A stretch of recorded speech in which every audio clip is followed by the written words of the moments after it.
Okay. Before we have our quiet time, let's all get on the same page. If you're reading from the Sparkly book, it's page 682, a section entitled Rules for Decision. If you're reading from the second edition, it is page 625. In all cases, it is the same section entitled Rules for Decision. In the first edition, it is page 581. In the JCIM, it is page 287. And if you are reading from the CIMS edition, it is page 578. Okay. Let's take a few moments to be quiet together.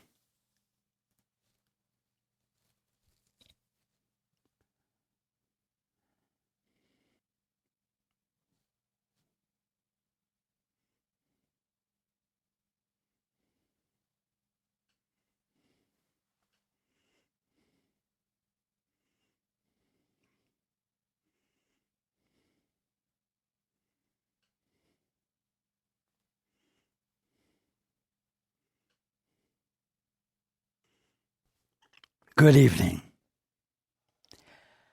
and welcome to everyone who's joining us on the internet. We have jumped ahead in the book to the last chapter, chapter 30, and the chapter is entitled The New Beginning. And it begins, the new beginning now becomes the focus of the curriculum. Well, actually, the new beginning has been the very clear focus of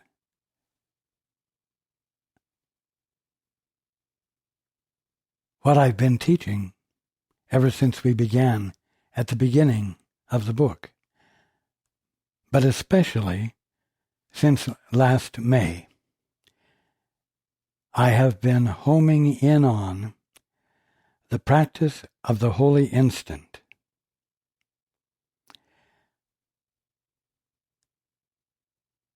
which is the new beginning. Again, the new beginning now becomes the focus of the curriculum. The goal is clear, and certainly I've been making it clear over and over and over again for the last few months. Then, last week, we talked about inertia.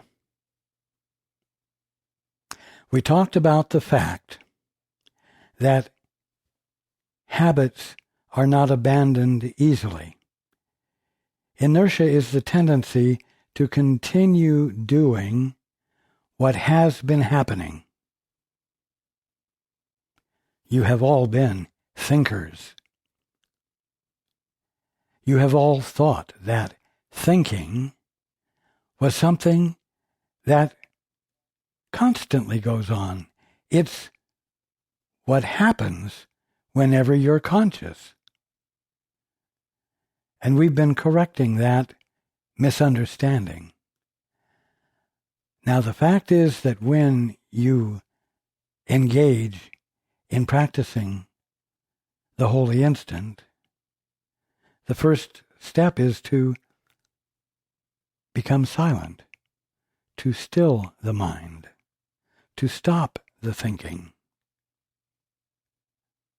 And you have found it difficult to do. You still the thinking, and then you ask of the Holy Spirit or the Father, what is the truth? And you listen, still remaining silent, still not thinking.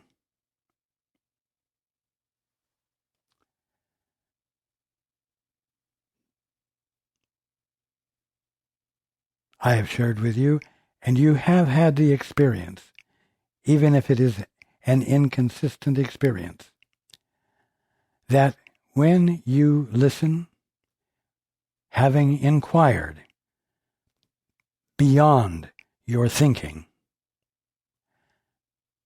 the answer will be provided. You are not meant to be unconscious of the Father's perspective. His perspective is instilled in you, embodied in you. And since you have substituted your own thinking for that, you are having to undo the habit so that your right mind can be returned to you, so that you might discover that you are indeed the Holy Son or daughter of God. So, again in the book, the goal is clear. But now you need specific methods for attaining it. Why? Because of inertia. That's why we are moving forward in the book, because this section will illustrate you to you in your process of learning to listen and not reestablishing thinking. It is something I encourage you to keep with you constantly until you have arrived at the point where you practice the holy instant without interruption. Because listening, joining, hearing, and cooperating with God is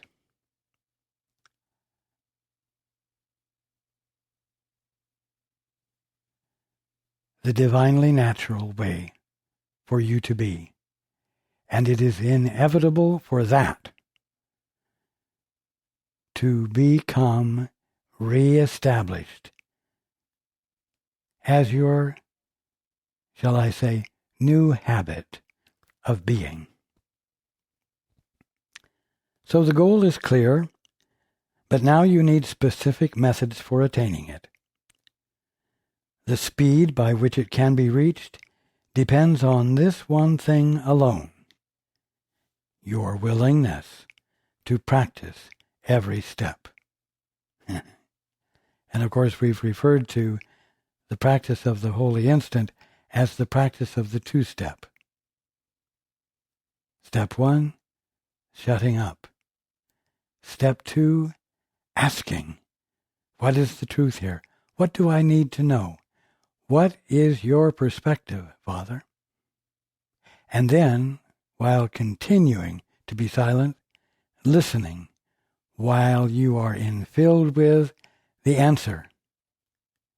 Now the time will come when you will stop asking questions because your attention, your ongoing attention, will be the question itself. And the ongoing attention will allow for the ongoing influx of the Father's perspective now.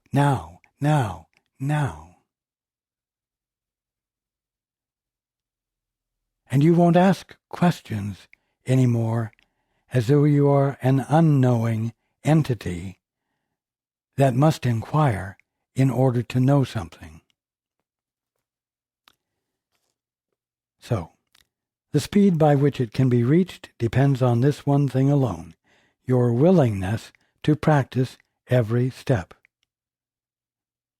Now, each one will help a little every time it is attempted, and together will these steps lead you from dreams of judgment, thinking, to forgiving dreams and out of pain and fear. They are not new to you.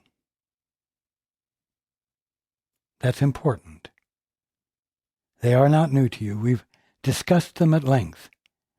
You even know how to practice them without being confused about what the practice is. They are not new to you, but they are more ideas than rules of thought to you as yet. So now we need to practice them a while until they are the rules by which you live, no longer merely ideas. We seek to make them habits now, so you will have them ready for whatever need. And so we have a new section entitled Rules for Decision. These are the steps you will take when you fail at the two-step. Decisions are continuous. You do not always know when you are making them, but with a little practice with the ones you recognize, a set begins to form, which sees you through the rest. It is not wise to let yourself become preoccupied with every step you take. The proper set, adopted consciously each time you wake, will put you well ahead. Well, what do you imagine the sets might be? Again, fortunately, it's simple. There are only two sets to choose from. And each set represents the voice you're choosing to listen to, the voice you're giving your attention to. The results are entirely different, 180 degrees out of sync with each other. They are easy to recognize. But listening to the voice for truth, the Holy Spirit, is something you're not totally familiar with. Listening to the voice for fear, you are well versed in. And so, you must learn how to distinguish between the two so that a choice can be made. The proper set, adopted consciously each time you wake, every morning, as we've discussed, before you climb out of bed, decide which voice you're going to listen to today. And then make the connection right there while your head is still on the pillow. Oh, you don't have time? Oh my goodness, you've got to get to work. Oh, you've got a whole lot of things to do before you can go out the door because you forgot to take care of it last night? No.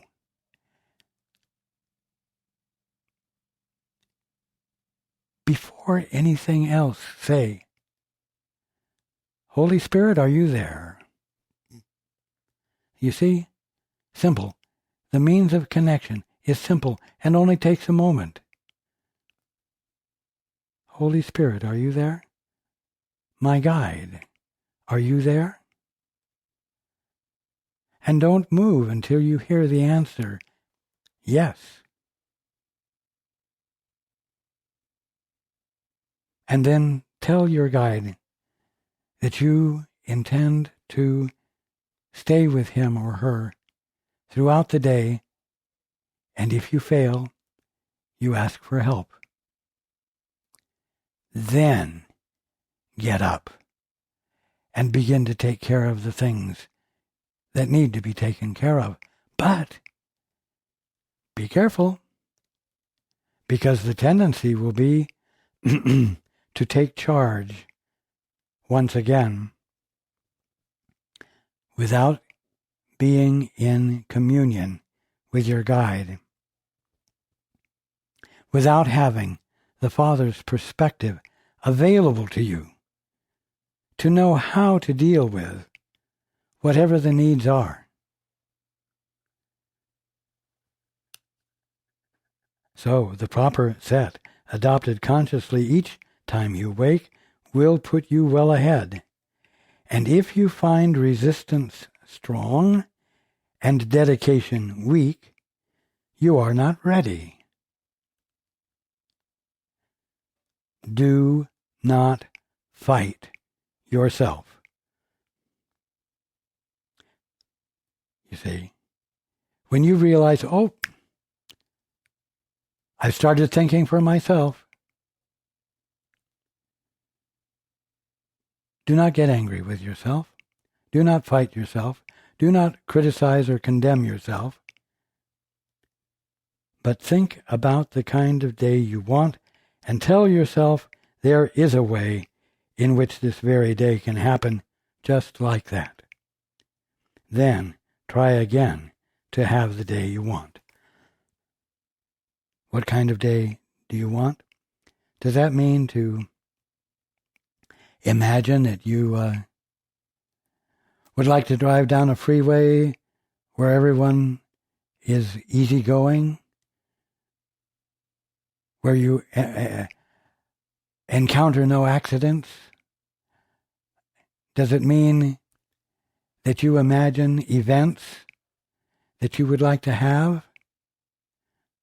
Or does it mean that you're going to return to the basic point of deciding which voice you're going to listen to? Which voice is going to be your companion through the day?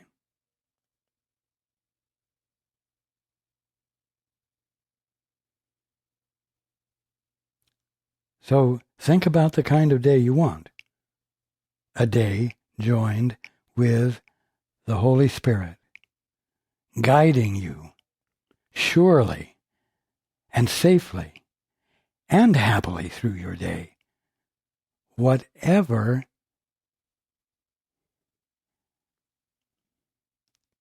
happens.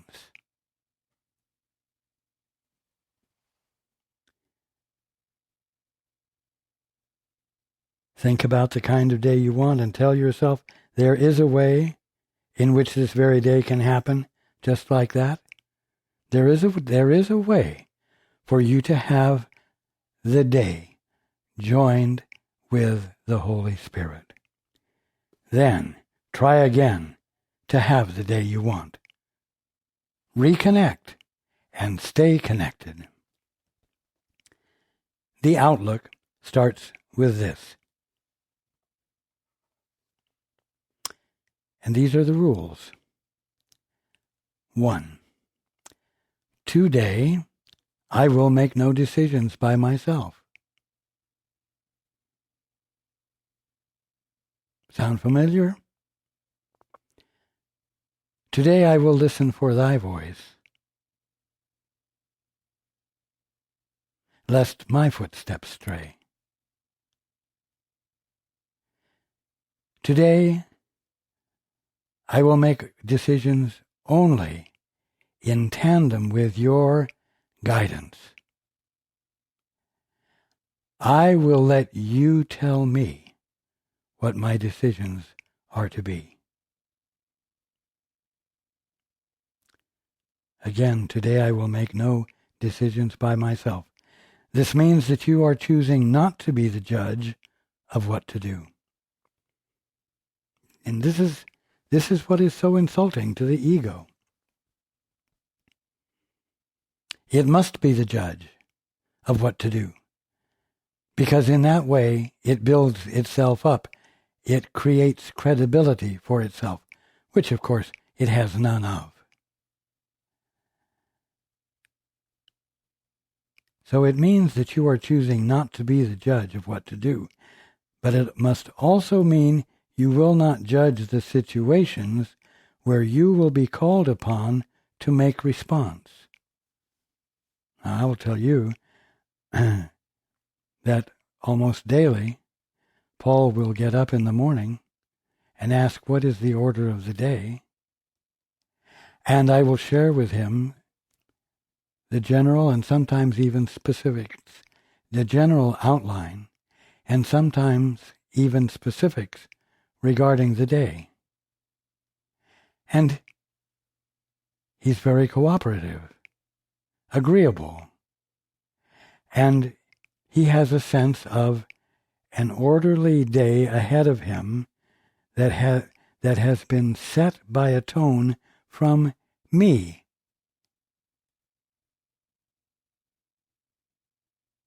And then, as he proceeds through the day, events happen that I didn't mention, or situations arise that cause him to have to extend himself in places he doesn't feel like extending himself. And it becomes problematic.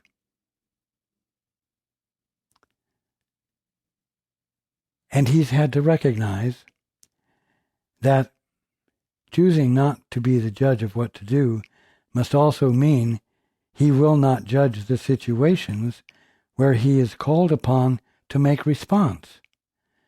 For if you judge them, if he judges them, you have set the rules. You have set the rules. He has set the rules for how he should react to them. And then another answer cannot but produce confusion and uncertainty and fear.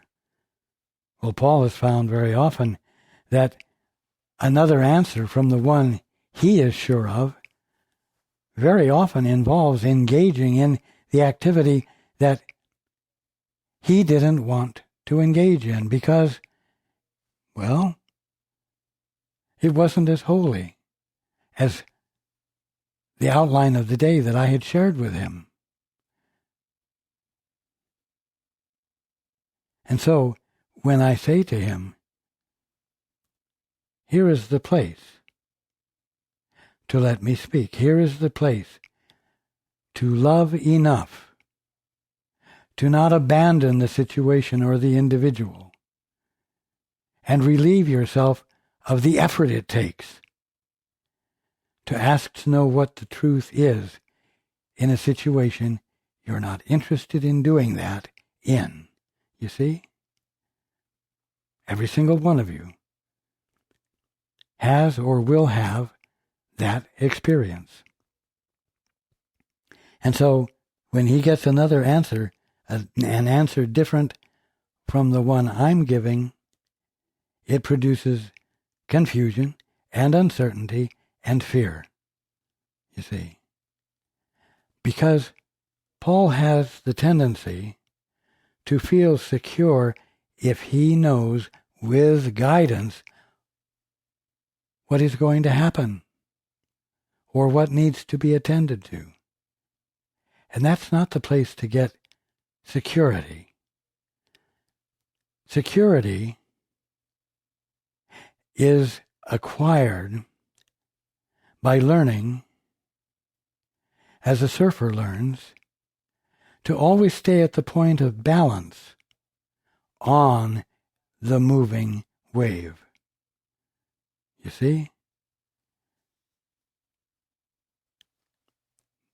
Now, this is your major problem now.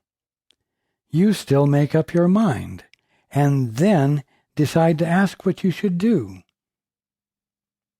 And what you hear may not resolve the problem as you saw it first. This leads to fear because it contradicts what you perceive, and so you feel attacked. Well, What if you have a partner who is also engaging in practicing the holy instant and the two-step, and that partner knows that you are as well? And so when you get off the beam by taking authority over the situation without being joined and points it out to you, you feel attacked.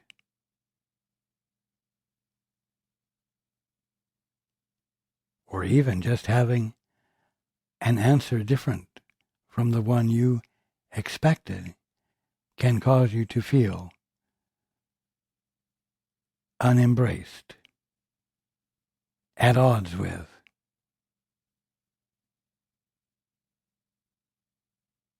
When, after all, your intent is to be cooperating. And so you feel attacked and therefore angry. Now, there are rules by which this will not happen. And these are the rules we're talking about, the rules for decision. There are rules by which this will not happen. But it does occur at first while you are learning how to hear. You see how beautifully and simply it expresses what we've been discussing.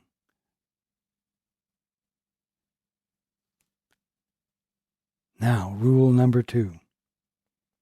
Throughout the day, at any time you think of it, and have a quiet moment for reflection, tell yourself again the kind of day you want, the feelings you would have, the things you want to happen to you, and the things you would experience, and say, if I make no decision by myself, this is the kind of day that will be given me. It's that simple. Tell yourself again the kind of day you want. A joined day. A day in which you are companion with the Holy Spirit, or the Christ, or the Father. That's the kind of day you want. And the feelings you would have that accompany that joining. The things you want to happen to you? Well, the things you want to happen to you are the things that the Father unfolds. And the things you would experience? The perspective and the capacity to feel divinely every aspect of what unfolds in your day. You see? And so you say, if I make no decision by myself, this is the kind of day that will be given me. These two procedures, the first two rules, practiced well, will serve to let you be directed without fear. For opposition will not first arise and then become a problem in itself. But there will still be times when you have judged already. Now, the answer will provoke attack, unless you quickly straighten out your mind to want an answer that will work. Be certain this has happened if you feel yourself unwilling to sit by and ask to have the answer given you. You see? Well, who wants to sit by and have the answer given to him when he can figure it out for himself? Or he already knows what the answer is and simply needs to implement it. Well, if you feel yourself unwilling to be what feels to you like being a dunce on a stool, having not enough gumption to get answers yourself, but to ask for someone else or something else to provide you with the answer, well, you can be certain that you're not joined anymore. And the feeling will be entirely different. 180 degrees out of sync with what you will feel when you are listening to and not resisting the Holy Spirit, which, I will remind you, is nothing more than your right mind.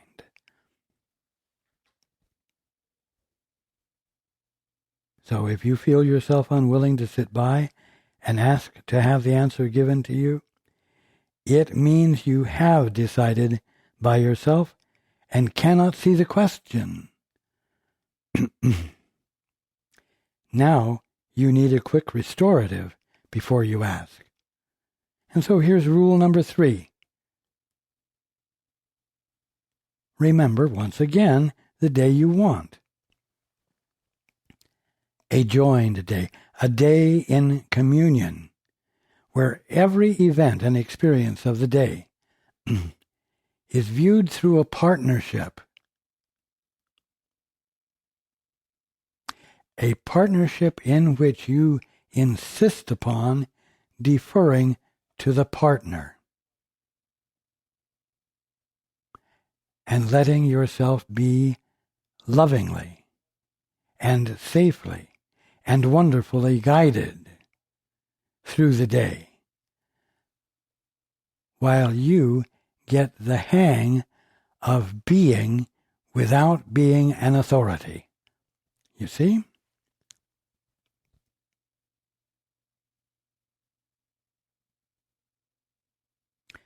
Again, the beginning of rule number 3, remembering once again the day you want, and recognize that something has occurred which is not part of it. Then realize that you have asked a question by yourself and must have set an answer in your terms. So what do? Then say, I have no question. I forgot what to decide.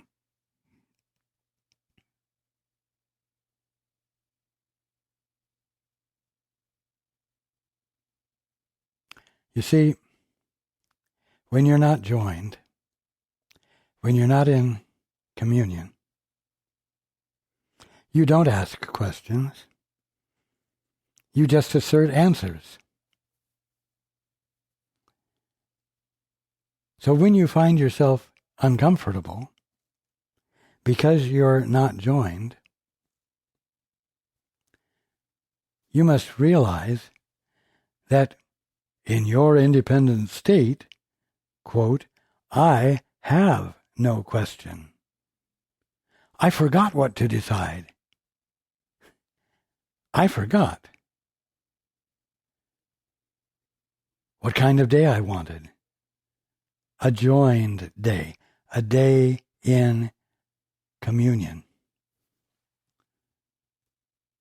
This cancels out the terms which you have set, and by which you have made yourself miserable, and lets the answer show you what the question must have really been. You see?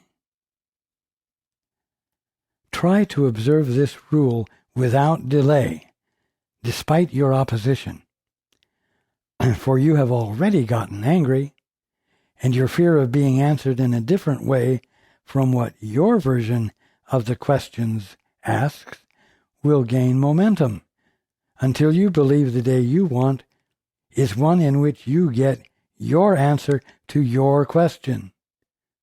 You see? And when you're in this state of mind, you're angry. You're assertive. You're overbearing. You're thoughtless. You're insensitive and uninvolved. And you will not get it.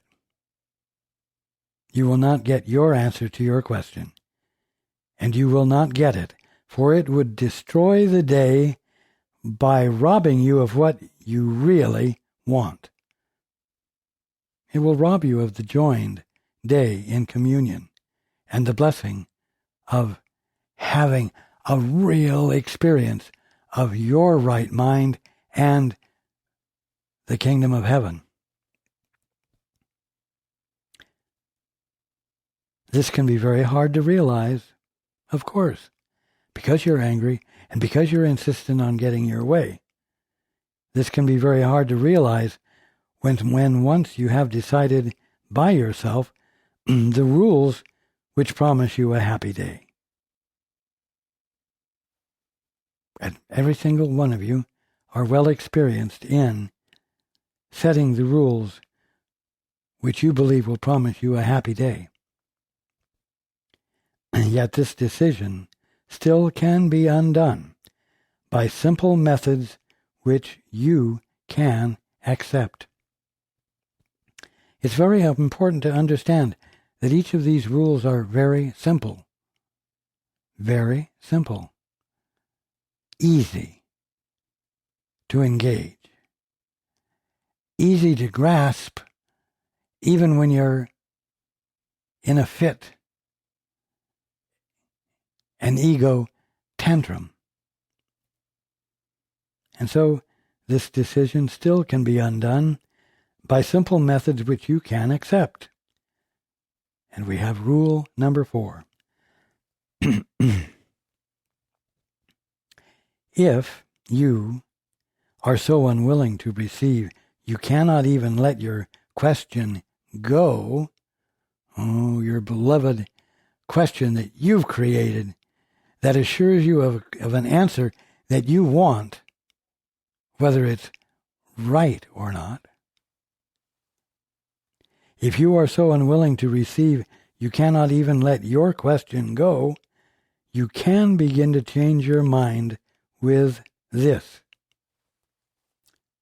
At least I can decide I do not like what I feel now.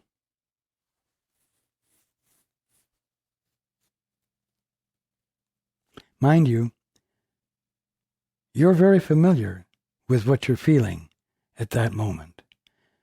You're very familiar with being upset because your will is being thwarted. You're very familiar with that, and it doesn't naturally occur to you to think that there may be another way of perceiving, that you can change your mind or cancel out that action. But this, rule number 4, that you can change your mind with this, quote, at least I can decide I do not like what I feel now, unquote, is the means of being able to reasonably consider changing your mind. And that's what helps release you. This much is obvious, that you do not like what you feel now, and paves the way for the next easy step. Rule number 5. Having decided that you do not like the way you feel, what could be easier than to continue with, and so I hope I have been wrong. Now, the fact is that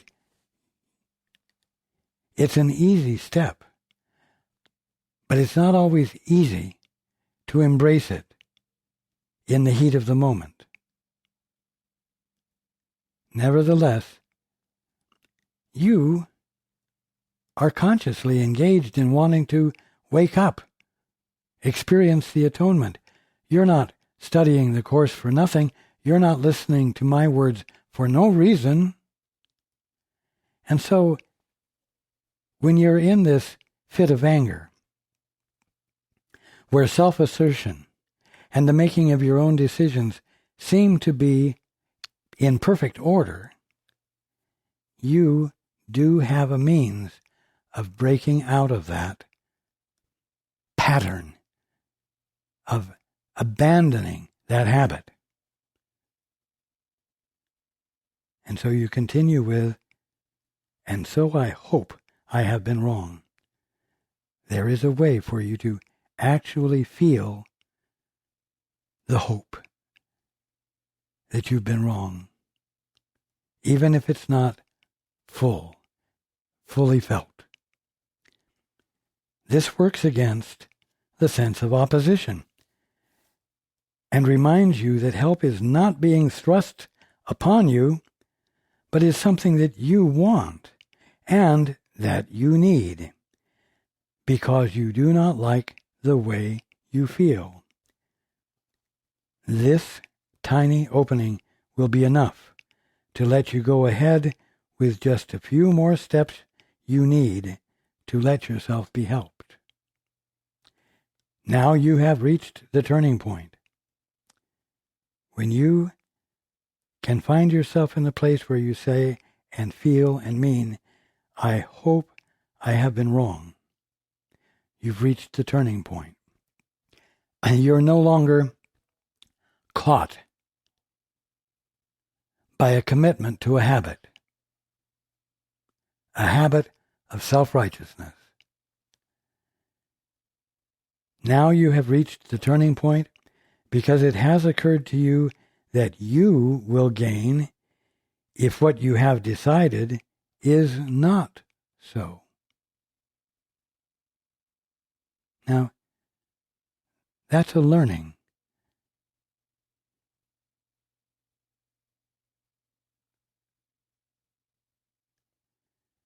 To realize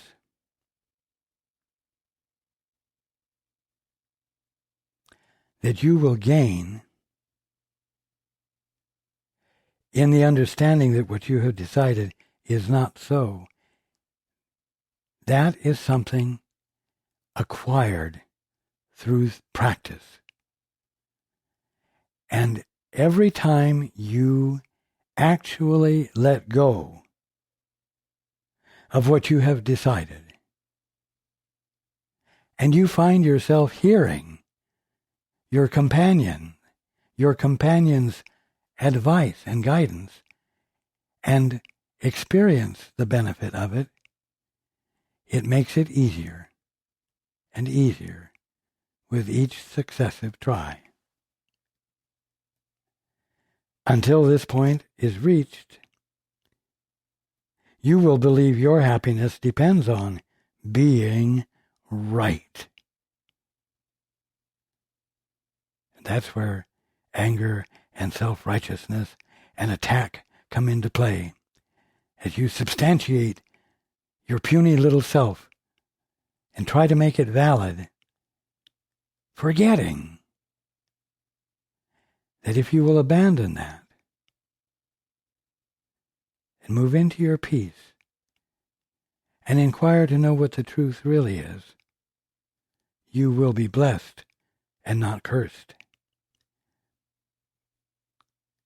Until this point is reached, you will believe your happiness depends on being right. But this much reason have you now attained. You would be better off if you were wrong. Now again, I want to remind you to come to this section in the book when you find yourself upset and read.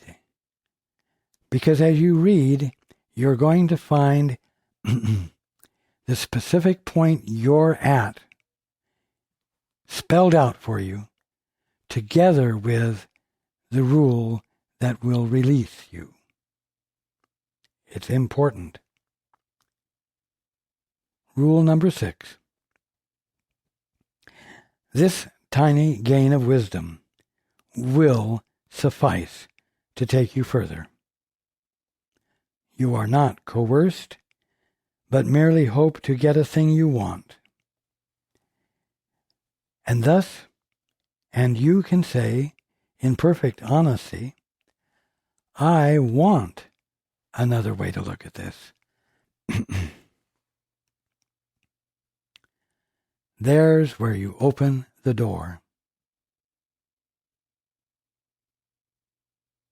There's where you release yourself.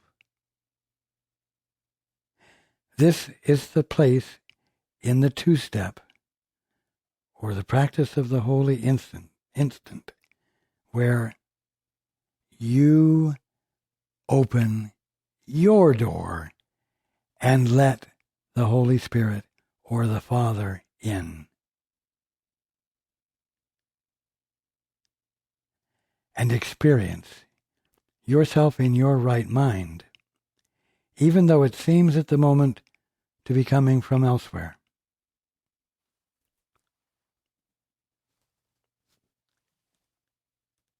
I want another way to look at this.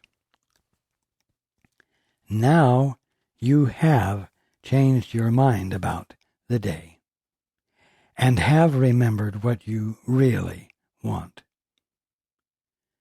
Its purpose has no longer been obscured by the insane belief you want it for the goal of being right when you are wrong.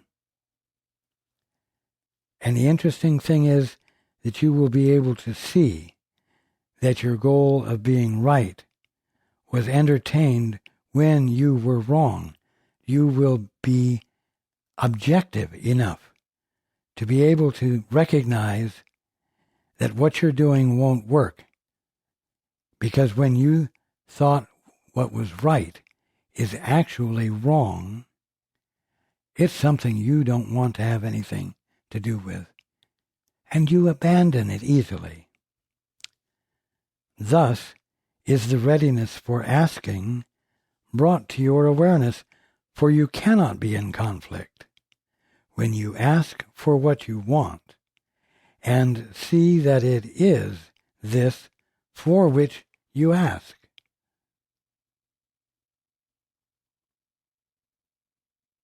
What is it you want? You want the result of being joined, of being in communion throughout your day, asking and inviting for your guide's perspective to be shared with you so that you can see the day as it truly is rather than the way you believe it is or expect it to be based upon your decisions. This final step, I want another way to look at this, is but acknowledgement of lack of opposition to be helped. It is a statement of an open mind, not certain yet, but willing to be shown. Perhaps there is another way to look at this. What can I lose by asking? You see, the steps have brought you back to the initial starting point of the holy instant, where you practice the two-step, where you shut up and you inquire. Perhaps there is another way to look at this. What can I lose by asking? Thus you now can ask a question that makes sense. And so the answer will make sense as well. Nor will you fight against it, for you see that it is you who will be helped by it. It must be clear that it is easier to have a happy day if you prevent unhappiness from entering at all. But this takes practice in the rules, which will protect you from the ravages of fear. When this has been achieved, the sorry dream of judgment has forever been undone. But meanwhile, you have need for practicing the rules for its undoing. As you found out, especially in the last couple of weeks, the inertia of thinking blocks you and keeps you from the results you want. Healing, harmony, a clear sense of yourself as the holy son or daughter of God. So, meanwhile, you have need for practicing the rules for its undoing. Let us then consider once again the very first of the decisions which are offered here. We said, you can begin a happy day with the determination not to make decisions by yourself. This seems to be a real decision in itself, and yet, listen to this, you cannot make decisions by yourself. The only question really is with what you choose to make them. That is really all. See? When you wake up and you decide which guide you are wanting to companion with through the day,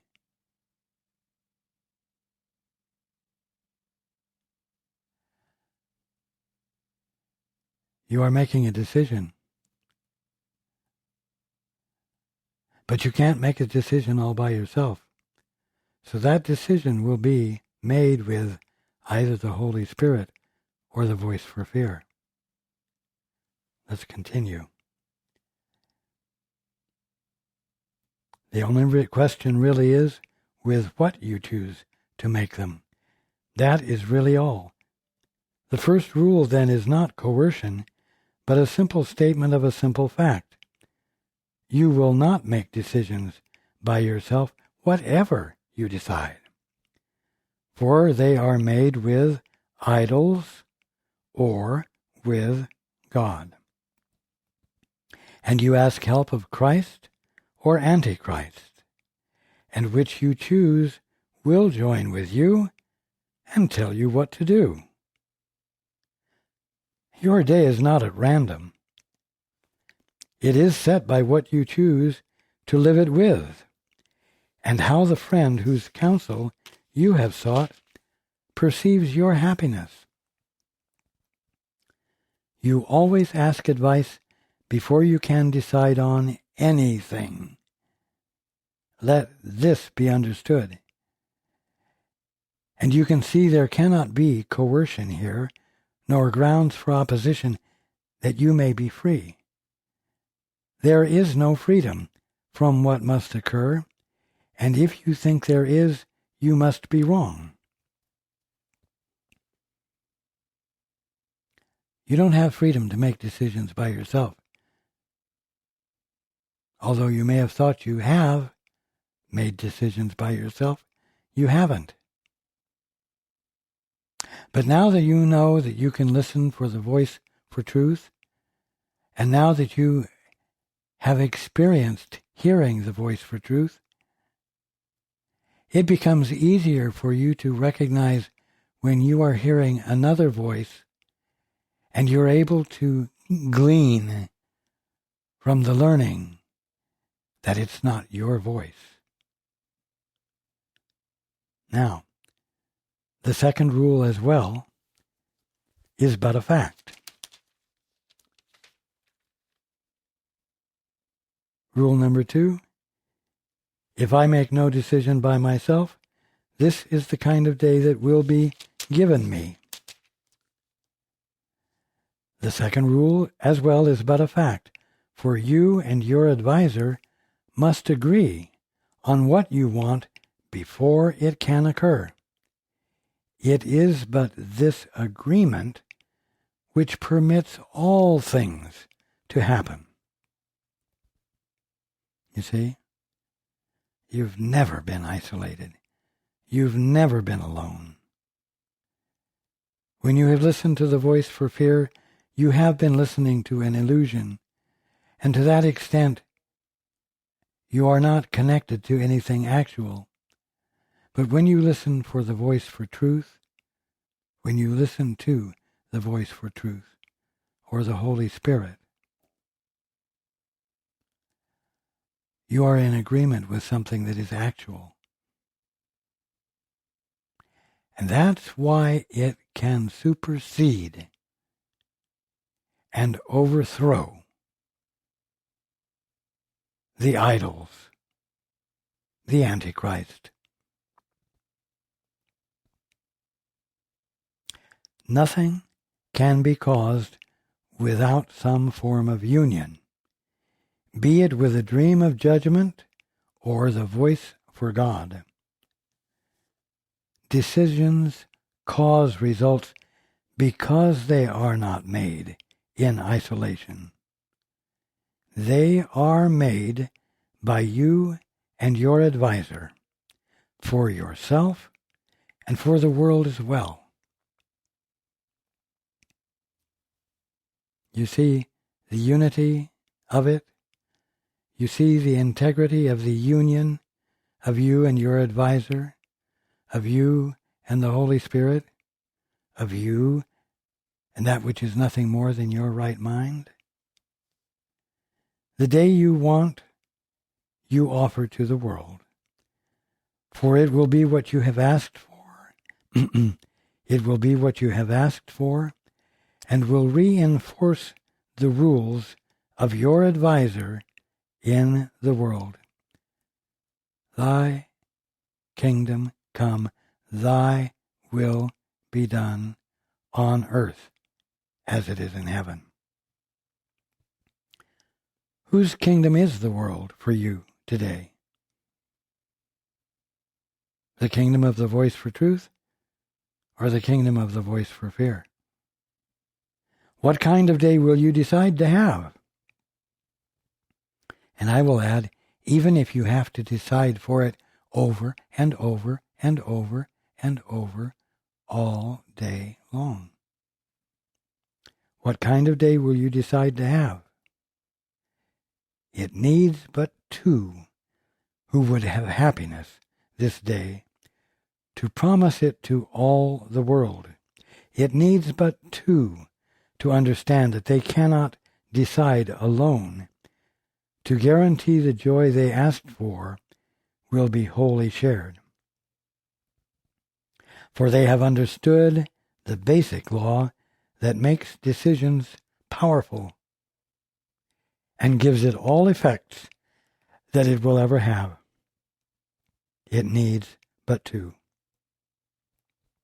These two are joined before there can be a decision. Let this be the one reminder that you keep in mind. And you will have the day you want, and give it to the world by having it yourself. Your judgment has been lifted from the world by your decision for a happy day. And as you have received, so must you give. Again, your judgment has been lifted from the world by your decision for a happy day. And what constitutes your decision for a happy day?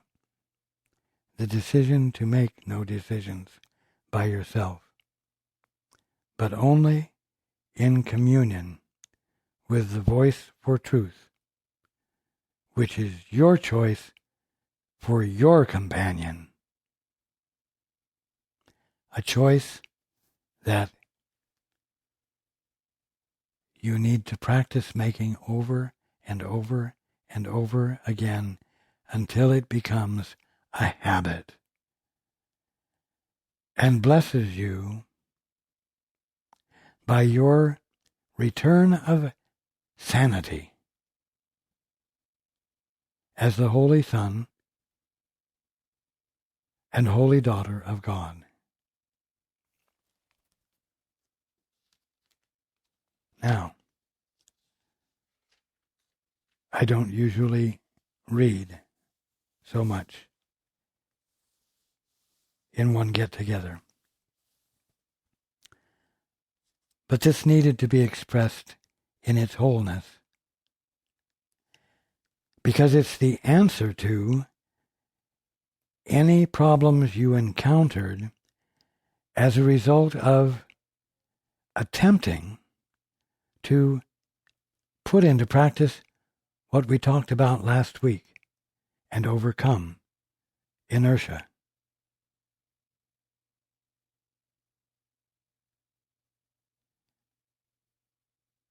I invite you to read this section over many times this coming week and let it reassure you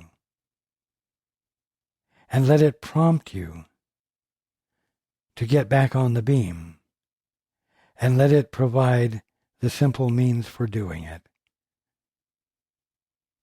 That is what it is here for. I love you very much, and I look forward to being with you next time.